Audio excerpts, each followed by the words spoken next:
Құрметті ұстаздар, оқушылар және ата-аналар, сіздерді жаңа оқу жылының басталуымен шын жүректен құттықтаймын. Жаңа оқу жылында жаңа табыстар мен жеңістер мен жетістіктерге жетулеріңізге шын жүректен тілектеспін. Әсіресе бірінші сынып оқушылары үшін ерекше жыл, себебі олар мектеп табалдырығын енді аттағалы отыр. Қадамдарыңыз құтты болсын, бүлдіршіндер. Жақсы оқып, үлгілі азамат болып өсіңіздер. Жаңа оқу жылы барлықтарыңызға құтты болсын және жақсы нәтижеменен, жақсы жетістіктерменен, жақсы денсаулықпен аяқтайық. Барлықтарыңыздың қадамдарыңыз құтты болсын.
Биыл мен мектепке біріншіге барамын.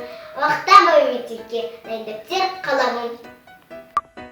Әлемдегі барша жұрт бас иеді білімге, білім күнін қарсы алып, қыркүйектің бірінде білім күнін, білімнің ойға сәуле шашады.